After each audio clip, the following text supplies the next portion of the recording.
lucha, estudia, trabaja, produce, lucha.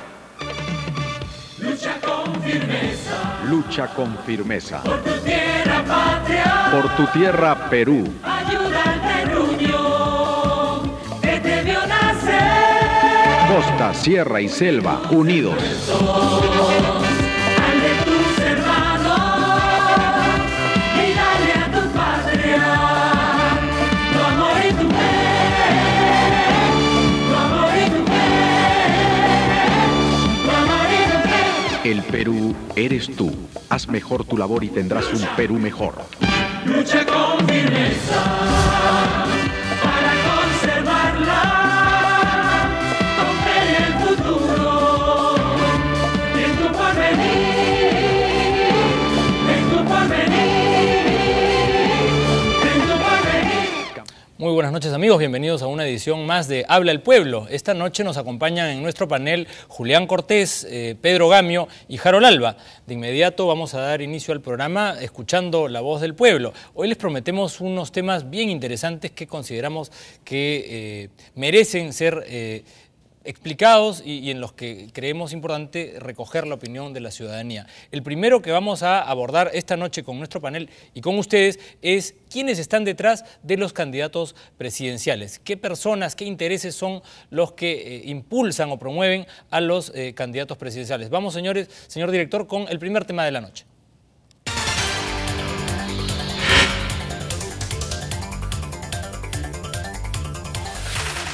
Bien, J. del Castillo estuvo en las calles de Lima y recogió la opinión de la gente acerca de lo que piensan, acerca de quiénes están detrás pues, de los políticos que están hoy candidateando a la presidencia de la República. Vamos, antes de iniciar nuestro programa, antes de iniciar la conversación, el panel y con ustedes, a ver qué es lo que dice la gente en las calles. Vamos entonces con lo que se dijo esta tarde en las calles de Lima. Creo que existan intereses económicos de empresas transnacionales, supongo, narcotráfico también, pero lo malo es que no hay pruebas. Pues, porque... Bueno, pues tanto esos montesinistas que están con Fujimori, con la Keiko, ¿no? Porque todos los candidatos están financiados por el narcotráfico o los empresarios, grandes empresas financieras, ¿no? Y cuando llegan al poder es que tienen que defender sus intereses de las empresas. De una u otra manera, poderes ocultos atrás de los candidatos, eso es evidente, o sea, ¿no? Que hay grupos de poder, nadie lo puede negar. Sería como tratar de esconder la luz del sol con un dedo. Hay grupos de poder y ellos son los que manejan a todo presidente nacional. Obvio que sí hay grupos económicos detrás de esos partidos, como de César Acuña, que como ves relaciona sus universidades y de ahí saca fondos y todo eso, ¿no? Y hace cubrir que no son los gastos son de otra cosa y cubre eso, ¿no? Pero realmente la realidad está atrás de él, pues, ¿no? No tengo la menor duda de que detrás de cada candidato hay una expresión económica que lo sustenta. Y esa expresión económica pues obedece a una posición. Bien, el pueblo, la calle, manda. Vamos a todos los días escuchar la voz del pueblo. Yo los invito a todos a que nos sigan en nuestras redes sociales y que nos remitan sus mensajes también a través del Twitter del canal y también se contacten con nosotros telefónicamente. Vamos a dar inicio entonces a nuestra ronda con el panel. Julián, buenas noches. Buenas noches. La pregunta de la noche es, ¿quiénes están detrás pues, de los candidatos presidenciales? ¿Cuál es tu punto de vista? La pregunta debería ser, ¿quiénes están siempre detrás de los políticos con éxito? Primero, los narcotraficantes. Los narcotraficantes quieren tener poder y no hay mejor forma que colarse como congresistas o como funcionarios públicos y poner una cuota para acceder a ciertos cargos. Y por eso es que hay algunos políticos que aún no han rendido cuentas desde el año 2011. Y hay denuncias en la Fiscalía porque no rindieron cuentas. Especialmente sobre el tema de lavado de activos. Es el caso, por ejemplo, de la señora Keiko Fujimori, ¿no? Ella tiene una denuncia sobre ese tema, precisamente. Después los lavadores informales de oro, que quieren también tener su cuota de poder. No hay que olvidar que en el caso de Ollanta Humala sí llegaron hasta el Congreso de la República. Lo dejo ahí. Bien, Pedro Gamio, ¿quiénes están detrás? Porque Julián mencionaba que hay quienes siempre están detrás. El poder fáctico, este poder de quienes siempre influyen en las decisiones públicas, y pese a que cambie el gobierno, a que cambien los presidentes, a que cambien los congresistas, hay quienes siempre están ahí detrás. Más de un especialista ha señalado que el cáncer de la corrupción del sistema político en el mundo es el financiamiento privado, un financiamiento que no está regulado. Entonces no sabemos el origen del dinero, de dónde vienen campañas millonarias, y esto evidentemente lleva a la reflexión: ¿a quién se va a representar? ¿Al elector o al donante? Entonces es muy importante si el Estado tiene o no capacidad de regular, de fiscalizar, de supervisar y de concentrar el esfuerzo de difusión de las ideas y las propuestas en el financiamiento público. Porque si no somos capaces de controlar el financiamiento privado, y lo que hemos visto de personas que no tienen trabajo, personas desempleadas, aparecen como supuestos donantes de cifras que en la vida pueden conseguir. Tú te estás refiriendo al caso del cobrador de combi, que resultó siendo, en el caso del partido Fujimori, como uno de los principales financistas. Pero no es solo ese caso, los casos son múltiples, porque no existe capacidad de control, de accountability, de monitoreo, y esto tiene que ver con el hecho de que no han convocado a las instituciones idóneas para esta tarea.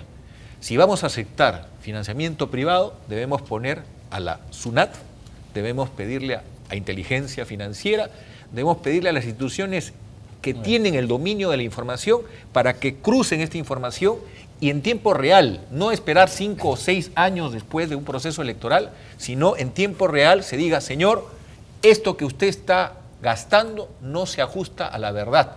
Hemos cruzado información y las personas que usted menciona no tienen capacidad de donar las cifras que usted está registrando. Eso va a ayudar. Eso va a ayudar a que se sincere lo fundamental, que es la base misma de la democracia, que es que los partidos respondan a la demanda de los ciudadanos. Harold Alba, hay un tema para los tres, Harold, que son los intereses que defienden los políticos que finalmente ganan la elección. ¿Cómo se aborda el tema por ahí? Sí, lo que pasa es que si miramos a quienes están aparentemente punteros en las encuestas, o sea, cada uno de ellos es representante no de gremios de base social, sino más bien de grupos de poder empresarial, y como por ejemplo PPK, que todos sabemos que es un gran lobista, es un hombre que durante toda su vida se ha dedicado a hacer grandes negocios con empresas transnacionales, o Acuña Peralta, que es propietario de un consorcio de universidades, que acaso de pronto quiere llegar al poder porque quiere quizá mediar con esta nueva ley universitaria y tratar de defender sus intereses. El propio García, que ahora se hace alianza con Lourdes Flores Nano, y estas sospechas, estos visos de corrupción en los que hay, ¿no?, la sospecha de que ha recibido dinero de esta gente de Oropesa. Lourdes se supone que recibía plata de Cataño. O sea, hay cosas muy turbias, muy oscuras, pero que están ahí, ¿no? Guerra García y Luna, que nadie sabe cómo un hombre que ofrecía cuando era precandidato ponerle el sueldo a 1.000 soles a cada profesor cuando ni siquiera él puede pagar el sueldo mínimo a sus profesores. Vamos a escuchar qué dice nuestra audiencia, vamos a escuchar la voz de el pueblo, la voz de los ciudadanos que todas las noches se comunican con nosotros. Abrimos nuestros teléfonos para escuchar la voz de los que nos acompañan esta noche y ver pues qué piensan respecto de este tema, para que nuestro distinguido panel pues pueda también compartir con ustedes sus reflexiones. Buenas noches. Abrimos la central. Bueno, sobre la base de lo que han señalado en esta primera ronda, Julián. Permíteme agregar a lo dicho. Por ejemplo, están muy interesados en tener poder político en el país los grandes propietarios de las tierras. Hace algunas décadas se hizo la reforma agraria, pero luego hubo una reconcentración de la propiedad a tal punto que una sola empresa vinculada a la producción de azúcar tiene alrededor de 90.000 hectáreas. una sola empresa. Por supuesto que tiene que tener algún interés en mantener ese estatus, ¿no?, de la capacidad de acumular tierras en todo el país. Y no solamente eso, porque sí. por ejemplo, para cerrar un poco la idea de Julián Cortés, el caso de Acuña Peralta, por ejemplo, en Tumbes tiene un alcalde que es de Alianza, del partido de Acuña, y tiene de gerente general a quien es su yerno. Entonces la sospecha es, qué bueno Acuña, ¿no?, pone a su yerno para que en Tumbes sea el gerente general y pueda administrar un municipio de frontera que es el ingreso al Perú. Y el comentario... el tema ahí es más crítico. Sí. El tema es que a pesar de que en todo el país y en los medios todo el mundo identifica que se ha venido presentando la publicidad de una universidad al mismo tiempo que la publicidad para un candidato, a pesar de que hay múltiples evidencias de esta práctica no sana, no transparente, la autoridad se demora muchísimo en actuar.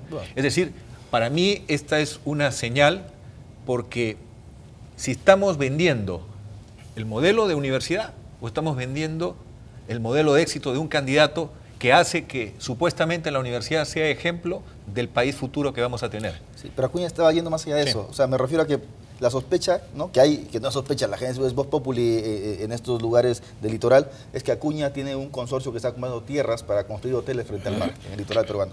O sea, bueno, hay muchos intereses en juego en un proceso electoral. La pregunta que yo les formulaba... Pero no podemos ser tan tolerantes y permisivos, ese es el problema.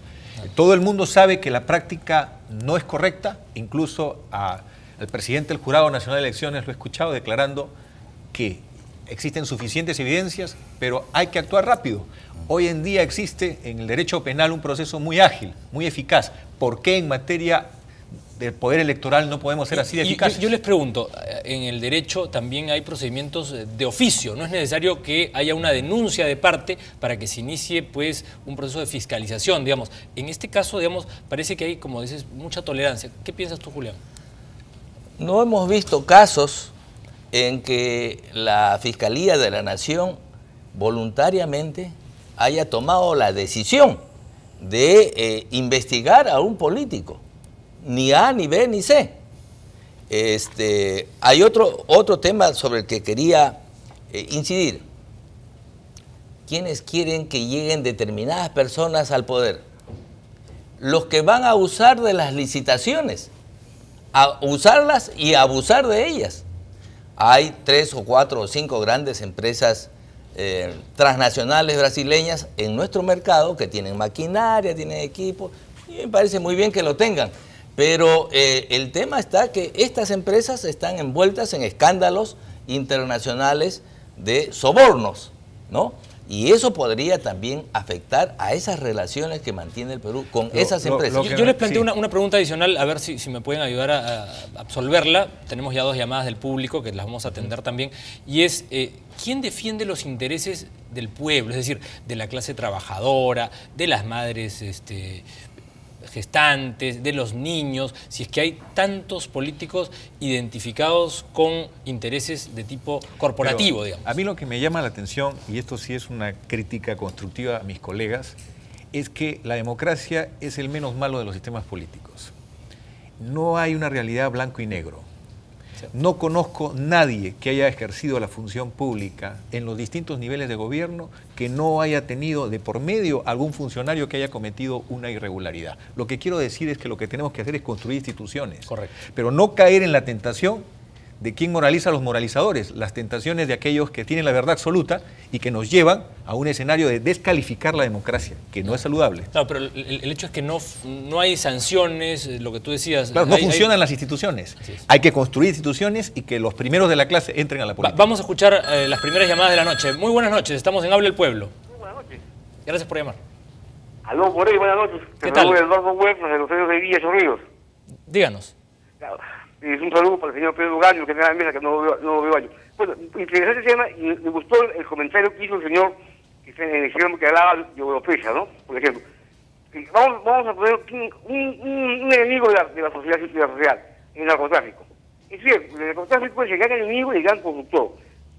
Los poderes fácticos, cicarato, pandillaje, extorsión, ¿no? Todo el lavado de activos es el narcotráfico. ¿Quiénes son? No es Oropesa, bueno, son los grandes varones de la droga. ¿Quiénes son los grandes valores, como dice Ricardo? Las grandes transnacionales. Yo, por ejemplo, si nosotros indagáramos, ¿quién maneja el puerto de Matarani? ¿Quién maneja los puertos de Callao? Ahí vamos a entrar a los grandes empresarios. No como el gobierno que lo quieren allá o lo pesa. Y aquí en el Perú, y eso está comprobado, lo digo con es el cártel de Sinaloa. Y el cártel de Sinaloa maneja las grandes internacionales. Si nosotros investigáramos, acá con mi amigo Morey, si nosotros investigáramos cuál es la hoja de vida de las aulas, entonces ahí vamos a encontrar muchas cosas. Gracias por su llamada. No ha sido muy clara la señal, digamos, del teléfono desde el cual se comunicaba, pero yo la pregunta que les hago, él ha tratado el tema de la narcopolítica también, ¿no? ¿Cuán delicado es el tema en el Perú? En Colombia ha sido un gran problema. ¿Cuán infiltrado está el narcotráfico en nuestras instituciones políticas? Para empezar, hay una compra de unos equipos de inteligencia, estos equipos de tecnología de punta, y al parecer no están en disposición de la policía. Entonces, hay cosas acá que uno no entiende, porque también tenemos que empoderar a los sistemas que permitan llegar a detectar dónde está la red del narcotráfico. En el Perú tenemos narcotráfico, tenemos una informalidad que lleva a un tremendo movimiento de dinero, por ejemplo, ocurre con la minería ilegal, tenemos problemas serios con las extorsiones, y lo que falta es una capacidad de respuesta del Estado, pero para ello hay que dotar de recursos. Es como el caso de Abimael Guzmán. Si no se hubiera formado el Grupo Especial de Inteligencia, el GEIN, no hubiéramos capturado al cabecilla fundamental de uno de los movimientos más dolorosos en la historia del país. Entonces, en el caso del narcotráfico, en el caso de todas las formas ilícitas de lucro que existen en la sociedad peruana y que corrompen la política, tenemos que crear cuadros técnicos y profesionales de primer nivel, con buenas remuneraciones y apostando a los mejores hombres que existen en las instituciones. Ahora, ¿qué hay del poder fáctico, Harold? Yo mencionaba el poder fáctico como este grupo de organizaciones que detentan un poder detrás de las tras bambalinas, ¿no? ¿Qué hay con eso? Bueno, es un poder fáctico, es un poder real, es un poder que ha estado moviendo los hilos de la política durante las últimas décadas, eso es algo innegable, que finalmente ¿a qué se reduce? Se reduce a que tenemos políticos tipo marionetas, que les basta satisfacer sus intereses privados, muy personales, y están totalmente alejados de lo que deberían de hacer respecto a que ellos son o deberían ser los representantes del pueblo.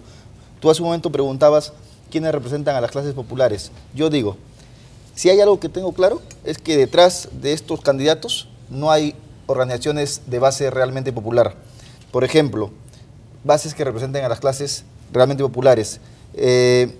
Los sindicatos. ¿Hace cuánto tiempo en una lista congresal no tenemos a un líder de algún sindicato de pescadores, o para no ir tan lejos, de los gremios profesionales, colegios? ¿Algún representante de los colegios de abogados, de los colegios de odontólogos, de los colegios de profesores? No hay. Y hablando de juventud, porque es necesario siempre hablar de juventud, ¿qué líder de los movimientos universitarios tenemos en alguna lista congresal? Vamos a regresar con eso. ¿Qué tipo de representatividad tenemos? Tenemos llamadas del público. Buenas noches. Esto es Habla el Pueblo. Buenas noches. Sí, buenas noches. Mi nombre es Walter Penny. Trabajo yo como asesor de seguros desde hace más de 35 años. Además tuve la suerte de ser asesor de seguros de don Augusto Mombar, padre de Ricardo, perdón. Y lo conozco a Ricardo de muchos años. No seremos íntimos amigos, pero sé de su trayectoria como persona, de radio, de televisión, un hombre intachable en todo sentido. Tocando estos temas que tienen ustedes ahorita sobre lo que está detrás de los candidatos presidenciales, quiero comentar algo sin ofender a nadie. Yo fui asesor de seguros de los Acuña Peralta en el tema de la universidad, señor de Zipán y César Vallejo, en la ciudad de Chiclayo, para ser más exacto. Y una de las cosas que siempre se hablaba, yo soy limeño de nacimiento, tengo un hijo chiclayano, era de que justamente había una mano oscura detrás de las inversiones que tenían estos señores. Es cierto que las universidades, que este señor no pagan impuestos y todo lo demás, y eso de por sí, el utilizar esas universidades da una mala sensación. Pero yo recuerdo hace más de 20 años, cuando fui asesor también del alcalde de Pimentel, en ese entonces, don Enrique Tornen, que para descanse, una de las cosas que se mencionaba mucho de esta familia era el tema de que el padre estuvo vinculado al narcotráfico. Si salió absuelto o no salió absuelto, el solo hecho de mencionarlo a uno metido en estas cosas raras y extrañas que existen en este país con relación al al tema del narcotráfico, yo le podría asegurar que de los 5 candidatos que más mencionan las famosas encuestadoras, de por sí, por lo menos 4 están con un problema netamente de tener un tema de narcotráfico como concepto de apoyo, tal como ocurrió en la Colombia de los 80, en la época de Escobar. Bien, muchas gracias por su llamada. La historia personal. Vamos con la siguiente llamada y regresamos con el panel. Tenemos otra llamada. Esto es Habla el Pueblo. Buenas noches. Buenas noches. Díganos. Bueno, para resolver todo ese cáncer que padece el país que ustedes lo están comentando, se tiene que cambiar la Constitución para cambiar todos los poderes que se precisa de ser autónomos, poder judicial, poder electoral, bueno, todos los poderes públicos. Si la Constitución lo está avalando, todo este cáncer, es necesario refundar el país por intermedio de una nueva Constitución y férrea. Y la única que está proponiendo todo ese cambio profundo es Verónica Mendoza. Ok. Bueno, esa es su opinión. Muchas gracias por llamar. Regresamos al panel. Dos cosas. Una, la que mencionaba el señor, la historia de las fortunas. ¿De dónde viene el dinero? ¿Cómo se acumuló o cómo ha crecido este grupo de ser una familia muy, muy humilde, ¿no? En un periodo relativamente corto de tiempo, hoy es un multimillonario, digámoslo así, ¿no? Y la segunda es la que menciona este señor, ¿es necesario o no modificar la Constitución? Julián. Bueno, si te refieres a Cap Acuña, hay una serie de investigaciones que están en marcha. Y aquí quiero referirme a lo planteado por mi colega en el sentido de que las instituciones tienen que funcionar. Si las instituciones no funcionan en el país, si no hay decisión política para hacerlas funcionar y que todas estas personas que están acusadas de tener contacto con el narcotráfico o con algunas otras fuentes, sean pues llevadas a procesos, ¿no? Y no los esquiven o se van fuera del país para que volver dentro de 5 o 10 años, cuando ya han vencido las posibilidades de que los investiguen. Las instituciones en el Perú en este momento están, como se dice en la masonería, están en sueños. No funcionan, no están tomando la iniciativa. Acabamos de conversar acerca de la Fiscalía. ¿Qué ha hecho el fiscal de la Nación para que no ocurran este tipo de casos? Vea, incluso las universidades. La Universidad de Lima va a realizar el día 3 de febrero un foro sobre corrupción. Y los expositores son César Acuña, Alan García, Alejandro Toledo. Julia, eso es una broma, ¿no? Pero broma. Te estoy dando la información. Pedro Pablo Kuczynski, ¿no? Ellos son los expositores, además de otros nacionales e internacionales. Entonces, algo está andando mal en el país. ¿No te Ahí tenemos el afiche, mira, tenemos la posibilidad de demostrar efectivamente que la Contraloría pues organiza este asunto y efectivamente esos son los expositores, ¿no? Caray. Bien, bueno, así estamos. Bueno, Pedro Gamio, ¿qué opinión respecto del mismo tema? Sí, el debate es entre candidatos a la presidencia.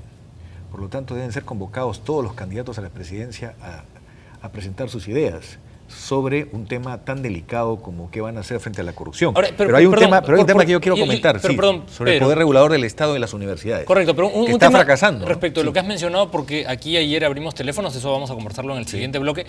¿Por qué invitar a unos y no a otros? Ese es el punto, lo que estoy comentando. Quería terminar la idea.